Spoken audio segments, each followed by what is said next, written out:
good to finally be pressing record on this. You guys have no idea how long I've wanted to make a video like this. I have wanted to make a YouTube channel for forever, and basically I just haven't had the guts to do it. The imposter syndrome has been crazy big. The self-doubt, my house isn't aesthetically pleasing enough, I have 2 kids and no time, I'm already running a small business, I don't want to put on makeup every time I want to record a video.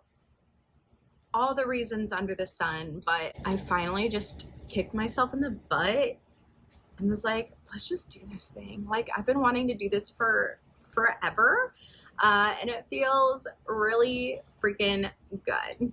So hi, hello. My name is Alexis. On social media, I go by the Alexis Quinn. Quinn is my middle name. Really original, I know. But I started this YouTube channel because I want to share my journey to becoming a published author. I'm currently on draft 2 of my debut fantasy novel, which I am calling Project Hourglass. That's not the title, that's not its actual name. It's just kind of like its nickname, alias, whatever, until I figure out what a title is.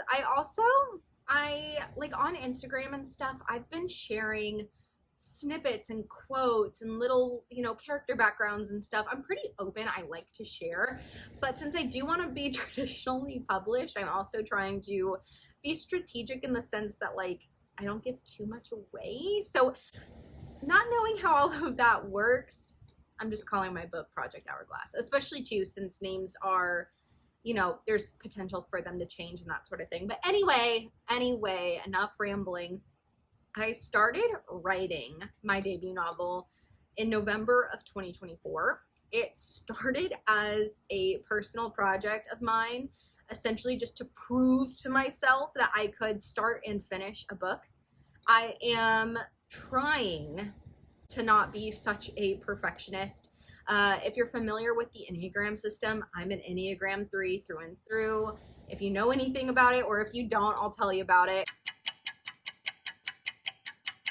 The Enneagram is the achiever. I thrive on having goals and accomplishing them. Anything that I do, I want to do it well. And I know some people are of the opinion that, like, personality typing systems are kind of like phony or whatever. I genuinely had never felt so seen in my life until I took the Enneagram test, and I was like, yes, I relate to X, Y, and Z. I feel seen. I feel like I kind of understand myself a little bit better. So it wasn't one of those things where I took the test and I was like, well, I guess I am an Enneagram 3. Like, no, I was just like, oh shit. Like, okay, now I feel like I kind of get myself a little bit better. So that's why I say I'm a 3 through and through. Well, anyway, I also have these like perfectionistic tendencies that I'm trying to work through. I'm currently moving through this phase of my life where I'm trying to allow myself to be a beginner, to suck at something, and to also know that I can improve as time goes on and as I put in, the reps or whatever you want to call them. November 2024, I was like, I miss writing, moving away from hustle culture, really just trying to find myself again. I had my first child at 21, and he's amazing. I love him to bits and pieces. But when you have a child so young, before you really have an opportunity to figure out what it is that you want out of your life or who you even are, at least for me, I have definitely struggled with having a little bit of an identity crisis, especially too. I worked from home while he was an infant, and basically my entire mission was just making sure that our family was taken care of. I am married. My husband, his name is Alex. So yeah, we're Alex and Alexis. But, without getting into it, we weren't well off. And so I made it my personal mission that even though I was home with my son, I was going to do my darndest to like get us out of that situation and to put us in a better one, etc., etc., etc. I burnt myself out really hard. And so when I finally walked away from the sales gig I was a part of, I was like, I need to refigure out who I am when I am not in survival mode, when I am not, in the deep dark that is financial trauma, financial struggles, just all the things. all the things. I was like, you know what? I need to rediscover who I am. Who am I? And so, anyway, I've wanted to be an author since I was a kid. I used to get the American Girl magazine subscription, and I remember reading about this one girl who had written a story and gotten it published. I wish I could remember the name of it. The only thing I can really remember was the story was based around birds, and they like lived in this tree, and the birds were kind of personified. I'll see if I can look it up. Maybe I'll plug it in this video. But anyway, after that moment, I had to have been like 7 or 8. I was like, I want to write books. I want to write stories. And I wrote and wrote and wrote and wrote and wrote up until about high school. And then, you know, life happened. And then adulthood happened. And I don't know, I just kind of lost it. So rediscovering, oh, well, actually, too, what's funny is last night I stumbled on a story that I had started at the end of 2023. Yeah, the end of 2023 as kind of my first attempt at dipping my toes back into the writing waters, but it didn't last long. And then last November, I started Project Hourglass. I finished the first draft May of this year, so May 2025. It ended at just under 400 pages, ended up being like 106,000 words, and it was messy. I went through and reread it, and I was like, okay, the bones are here, the foundation has been laid, that's the point of the first draft, so we're okay. But now draft 2, I'm only on like chapter 2 of draft 2. Basically an overhaul. Like my main character, Eris, she is going to be a completely different person in this draft.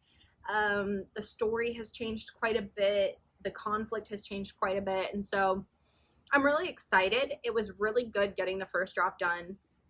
Again, proving to myself that I could do it. That was the main reason I started. And then as I fell in love with writing again, I was like, you know what? Let's take this all the way. Like, let's write this book with the intention of getting published. And so with draft 2, I'm being a lot more meticulous as I'm writing. It's not so much just get the words down on the page. It's definitely like craft a readable story while also getting draft 2 done, like bring it into existence in a more polished state, because I'm also aware that there may still be questions that I have to answer, and I don't want to spend too much time being nitpicky about the voice of the story and all of that, when I know there's probably going to be a third, probably a fourth draft that needs to be done. So I'm just trying to strike that balance. This is the first time I've ever done anything like this. You know, the most college that I have under my belt is like almost an associate's degree. I was finishing up while I was pregnant with my son. I was taking like accelerated courses from home, working full time, and it ended up being too much. And honestly, I have no regrets. I am a creative. I am entrepreneurial spirited. That's not to say that I would never go back to school. I'm just saying I'm not heartbroken that I'm not, or that I didn't finish. But that being said, you know, I don't have a ton of literary writing education under my belt, which I wouldn't have anyway. I was going to go to school for like STEM. That would not have been a good fit for me. Anyway, I digress. This is my first time doing this. I'm figuring it out from scratch. I've been doing my research. I follow fellow writers, fellow aspiring authors, you know, so I'm doing what I can, but I also recognize I don't know what I don't know. And so I'm just trying to navigate that the best that I can navigate it at this point. So yeah, anyway, I'm feeling really good. I'm really excited. I'm excited to be here on YouTube. As I said before, I want to bring you along on my journey to becoming a published author. And honestly, again, it kind of, there's this vibe of like, I just want to prove to myself that I can do it, that I can write something that'll end up on a bookshelf. I want to share this story with other people. It's very close to my heart. I have spent so much of my life doubting my abilities as a person in so many areas. And that's such a shame because, like, I know I have a lot that I bring to the table. And I feel like this journey is also one of not only self-discovery, but learning how to trust myself, learning how to be my own biggest fan, you know, learning how to move in this world, knowing that, you know, I deserve to take up space. So it's a little bit deeper than just writing stories. And I think that's really exciting, starting with my book and also with making this YouTube channel. so yeah, if you've made it this far in the video, thank you so much for being here. This one, who keeps ending up in the shot, is Godric. He is a very needy boy. Hi. But we love him. We love him so much. Yes. I think that's pretty much it. I think that's probably good for this first video. Of course, I'm sure I'll finish this and then think of a million other things that I should have added, but this is part of it. This is being a beginner. This is being new at something and not getting crazy, freaky, perfectionist-y about it. So again, if you've made it this far in the video, thanks for being here, and I'll talk to you next time.